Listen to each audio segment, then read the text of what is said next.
Ooh, baby, yeah, signed, sealed, delivered, I'm yours. Welcome back to Love Letters Live, where we, three girls in our 20s, sit down with married women to hear about how they found their person. I'm Annie here with Kate and Elizabeth, and today's guest is one of my good friends, Taylor, who's the owner of Aria and Bryn, a boutique we love. Taylor has a kind of love story that sounds straight out of a movie. She married her high school sweetheart, who was the foreign exchange student from Australia. Who doesn't love an Aussie? Taylor, we are so excited to have you. Before diving into your love story, tell us a little bit about yourself. Well, first and foremost, I'm so honored to be on here. Annie, you are so sweet for having me, and I think the world of you. And this is so fun. I love chatting with y'all, and this just means a lot. So, yeah, a little bit about me.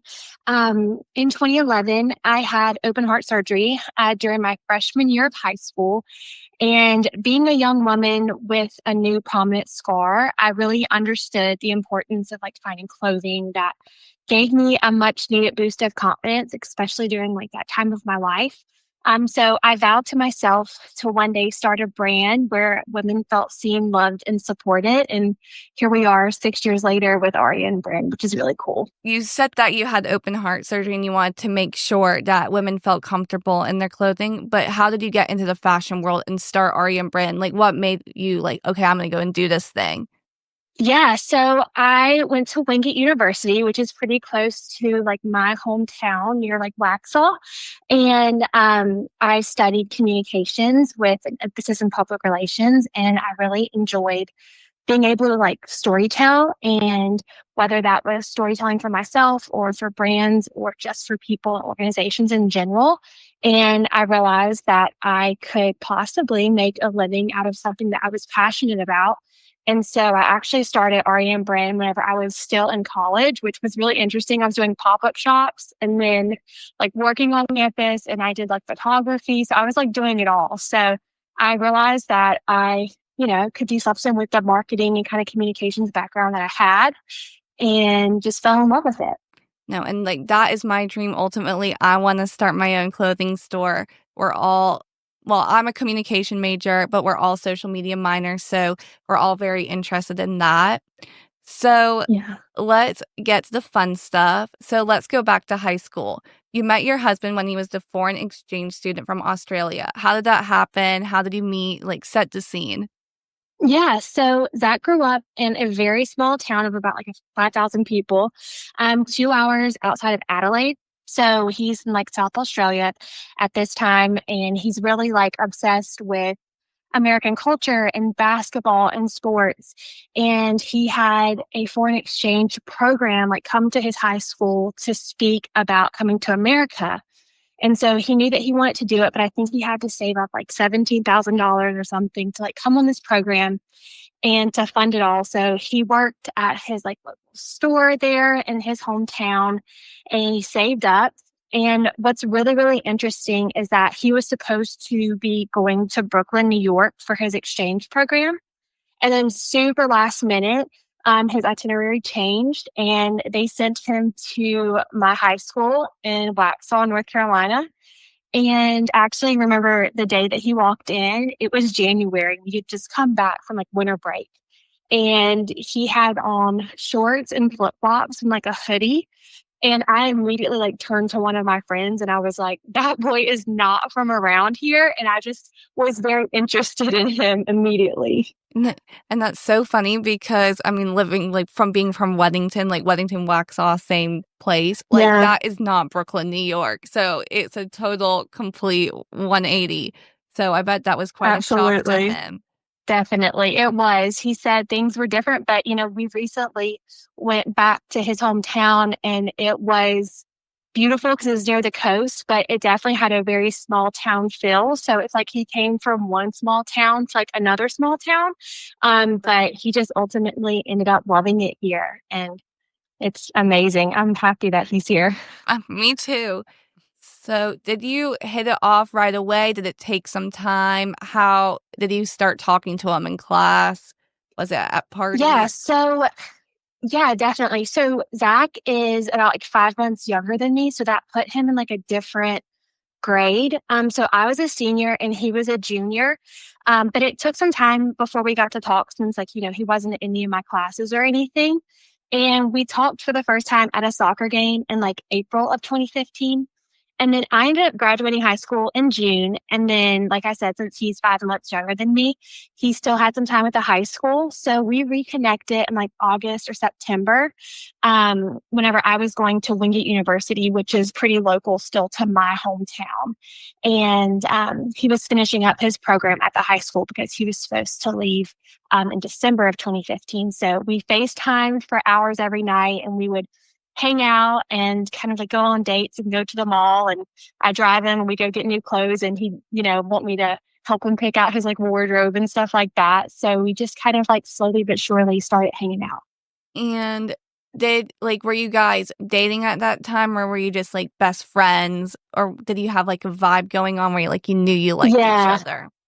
Yeah, so there was definitely a vibe going on, and we still laugh about this, like how he asked me out, because he didn't really even ask. It was actually one night we were FaceTiming for like 3 hours, and he was having me like look up his hometown and telling me stories, and he like made the spontaneous utterance of like, "I'm so glad that you're my girlfriend," and I remember being like, oh my goodness, that's such an odd thing to say. Like, I wonder if like culturally that's how like they just say like friends or whatever. But then then we talked a little bit more, and I was like, wait, I think that he like actually means like his girlfriend. And that was maybe his way of asking me out. But it's so funny because that night, I was living at home because I commuted to my college, and I told my mom, I was like, Mom, you're gonna think I'm crazy, but one day I'm gonna marry this boy. And look at us all these years later. Oh, wow. So, Yeah. was he still in Waxhaw over the summer, or did he go back to Australia? Yeah, so he went back December of 2015. And then he had the summer, but we kind of like, I don't want to say like grew apart, but we had just kind of like gotten to know each other that April. And then summer happened, you don't see the person at school. I graduated, went on summer vacation. And then whenever I was back at Wingate, we kind of like reconnected because he was still here. But he ultimately ended up having to go back in December of 2015 because that's when his program ended at the high school. Oh, wow. So, did he go to college in the US, or did he go back to like university in Australia? Yeah, so we did 219 days apart. And then during that time, he was studying for the SAT because he wanted to come back here for school. And so he was studying really, really hard. He was also like finishing up a class or two that he had back in Australia, and then like working pretty much full time. So it was his goal to come back to the United States. And the only school that he applied to was the school that I was going to.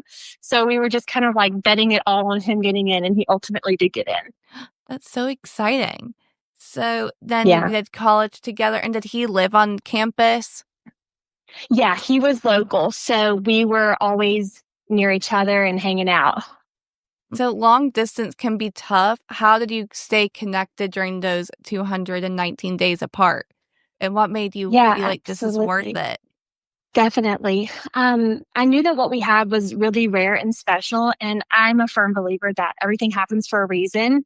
And I just felt like him being sent to my small high school, 10,250 miles away, was for a reason.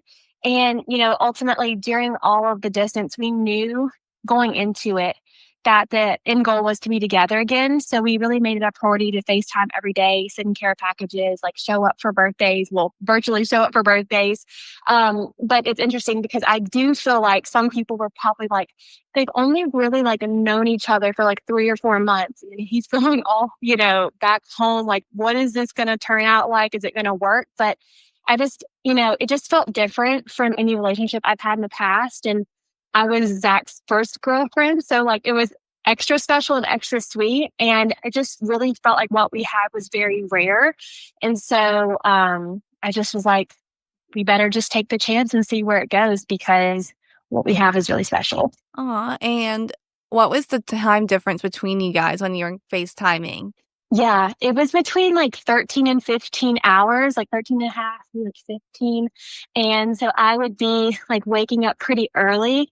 And I think like he was on his lunch break or something or coming back from work. I can't really remember like all the different time changes and stuff, but I know that I was waking up really, really early to talk to him. No, and that's hard because most of the time he's a day ahead. So that is Exactly. crazy.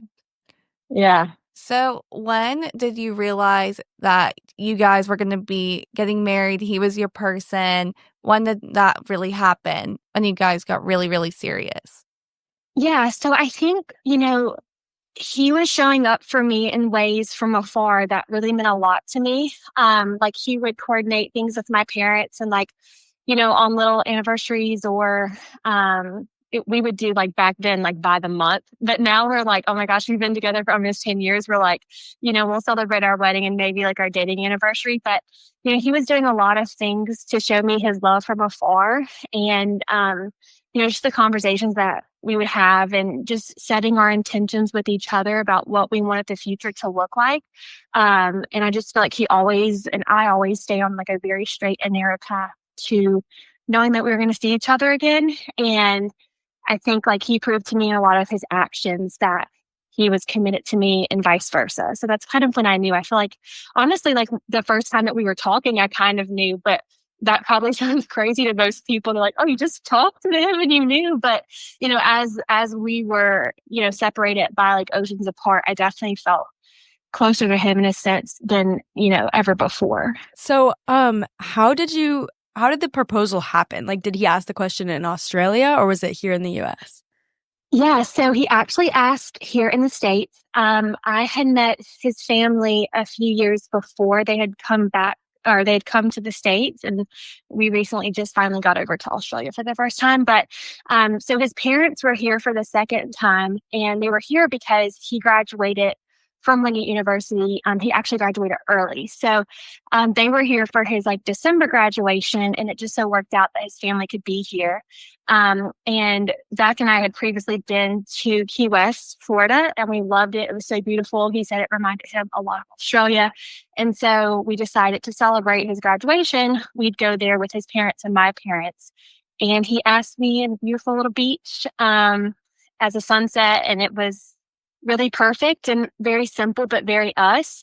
And he knows me so well because he had myself and my family like dressed in neutrals, and my family knew like what was going on, but he was like, in his sweet, little Australian accent, he was like, I knew that you would want to frame these photos and like you love neutrals and simple colors. So he was like, I wanted to make sure you were wearing something that wasn't too bridally, like it would throw you off, but I wanted to make it nice and something that you would want to like frame in the house. It was just so sweet of him to be so thoughtful.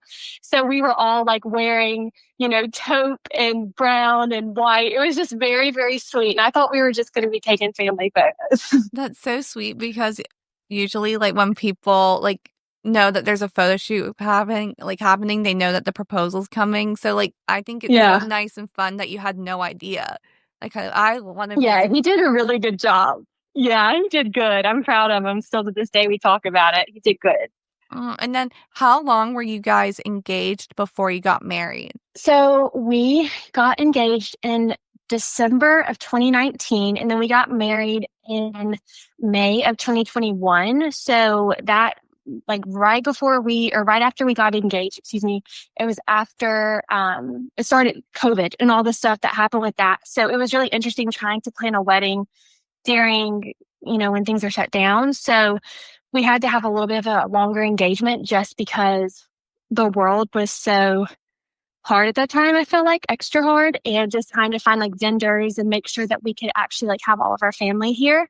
And so we got married in May of 2021, and his family actually couldn't come, which was so heartbreaking because of everything going on in the world. And Australia had even stricter regulations about coming in and out of the country. So his family would have had to quarantine way longer.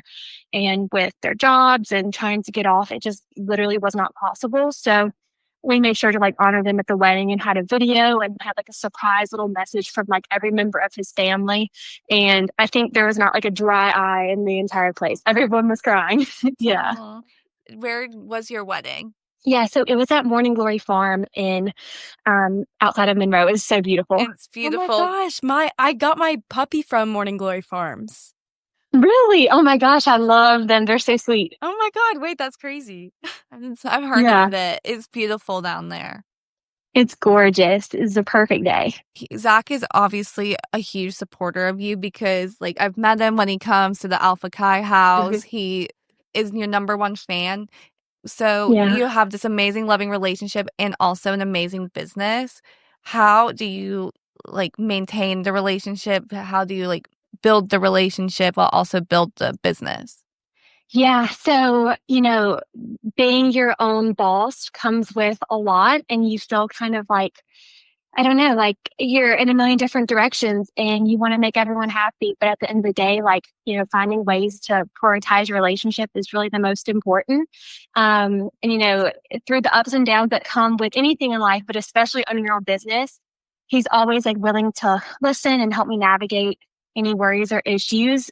He has degrees in finance, so he's always coming up with ideas for me and helping me run numbers and make spreadsheets and, like you said, load into pop-ups. And, you know, yeah, he'll be our photographer whenever I need to model some of the pieces. But really just finding ways to prioritize each other every day and show up for each other at whatever capacity. We always say, like, you know, what percent are you at today? And he might be like, I'm at 60. You know, what can you give? And that's when you just, you know, with your life partner, you just try to complete them and get to 100% however you can. Does he work for you or does he have another job as well?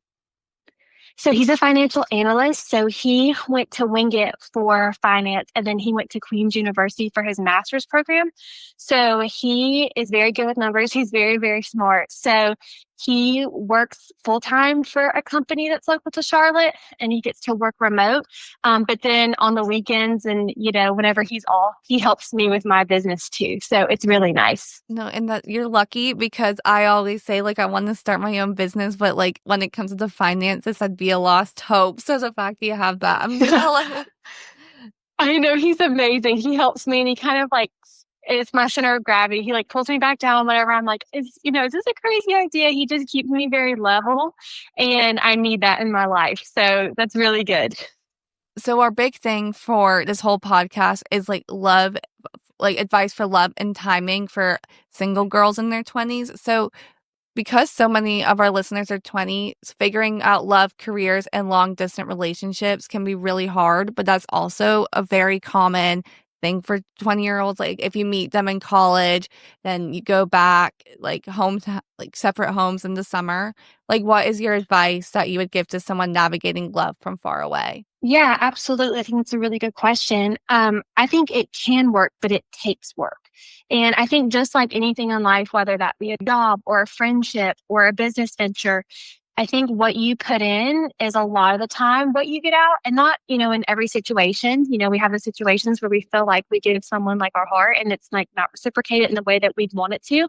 But I think, you know, it's really being intentional and communicating. And honestly, yes, I am a communications major, so that's a big thing in our relationship. But, you know, finding ways to show up even from afar, whether that's like having a slice of birthday cake together on FaceTime, or, you know, Zach and I do this thing that's probably really cheesy, but we always say, like, okay, heart sync. And we're like, it's so cheesy, but we'll basically try to like sync our hearts together and sit down and say, what's on your mind right now? What's going on with you? Where are you at? Where's your headspace at? What can I do for you? And just kind of like, it's a cheesy name for it, I know, but like sync our hearts together. And that's just like been our little relationship slogan during, you know, the ups and downs. We'll be like, okay, let's heart sync, and we'll just chat about life. So it's really nice to have someone that you feel comfortable enough to like just open your heart to. Do you think that when you finally got to Australia this past January, that made you closer seeing where he's from? Was that your first time down in Australia? Yeah, it was my first time. And without a doubt, like it made me feel so much closer to him. I cried so many times. It was really, really like heartbreaking too, because whenever he was here in the States, I mean, he's been here for almost 10 years.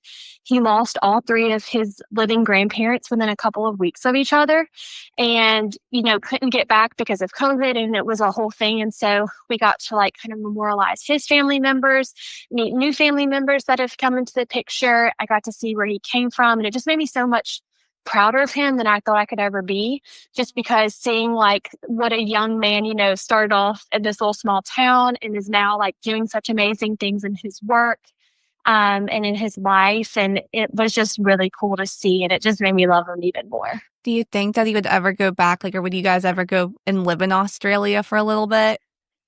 I think for me, I love it here so much, and I love Australia so much. I think we'd visit for like a long period of time, but for like living there, just with me like in my health and stuff like that, I have like a really good team of doctors here built up that I really like trust and have spent like a lot of years like forming connections with. And if one day like I do want to have a baby, like I'll have to go to the doctor like every 2 weeks. So, I mean, I could see if maybe like in the future, whenever our children are a little bit older, like, if we make enough money that we could have like a little condo or something there. You never know what life holds. I wouldn't say no to it, but I'm also, I do love the South and I love North Carolina. Me too. Yeah. We're all from North Carolina, and all my friends that are from North Carolina too. Like, no one wants to leave it. Yeah, it's great. So those that are still searching, that might feel hopeless for love, what is your best advice on love and timing? Absolutely. So I would say don't settle because your person is out there. It might take some time to find them. In my case, he was over 10,000 miles away. And I tell a lot of my single friends this, but I do strongly believe that we accept the love that we think we deserve. So know your worth and know in time that your time will come. And I always tell my friends, be picky, but have grace with people because we are human, and date with the intention of marriage and finding a life partner. No relationship is perfect, but you shouldn't have to question your worth or value in any relationship. And I think most importantly, just have faith, knowing it'll work out in due time. And, life is a lot of up and downs. And I always say, when I'm going through a low point, I'm like, okay, like I'm in the rain right now, but I know after the rain comes a rainbow. So I'm in the trenches right now, but it will get better. So a lot of ups and downs, but things get better and things look up for sure. And I just think that your story is like the perfect example that like invisible strings do exist. Like the fact that he was supposed to go to Brooklyn, like I can't wrap my head around that. Like that's insane Yeah. to me. Yeah, That's so interesting that you say that because at our wedding we had Invisible String by Taylor Swift playing. And whenever like I posted our wedding photos, that was like the song that I used because that I feel like is just literally the perfect description of our relationship. So that's like really cool, like having someone say that because I've always thought that. Like who would have thought like the Australian exchange student? But like I know for me, like in high school, like when we would get really excited when we found out we would have a foreign exchange student, like someone new. So I always like looked at them a little longer when they walked into class. Yeah, It was absolutely. fun. Wait, so I got a question kind of tapping back into, I guess, dating someone so far away. You probably had a lot of like questions, or how did you deal with, I guess, navigating those thoughts and not taking other people's criticism or opinions into the relationship?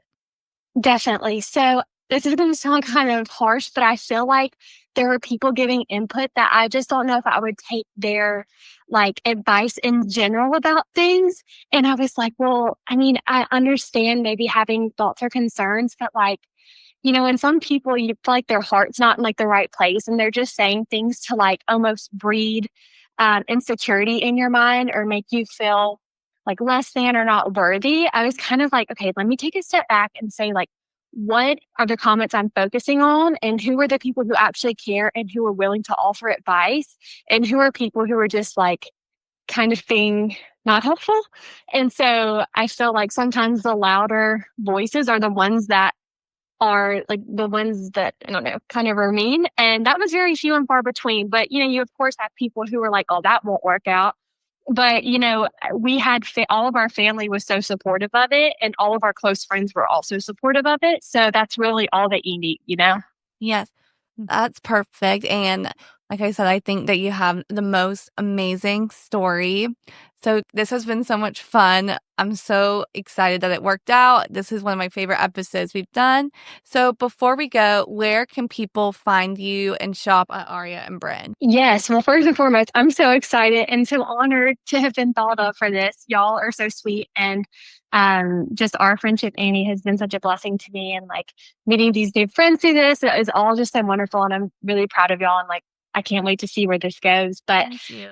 so you can find me at shopariandbryn.com. That's my website for my boutique. And then there you'll find links to our socials. And that's where we post about our pop-ups and events and things like that. Perfect. And then follow them on Instagram because a lot of your pop-ups and go back to philanthropies as well. Absolutely. I love oh my gosh, I can't say it. Philanthropic businesses. That's what you need Girl, to me support. too. I do too. Yeah, for sure. So thank you so much for being here. And to everyone listening, thank you for tuning in to this week's episode. Follow Love Letters Live on Instagram, TikTok, and Facebook. Our new episodes come out on Mondays, and look at our website, loveletterslive.org, as I post blog posts on there. Have a great week. We love you.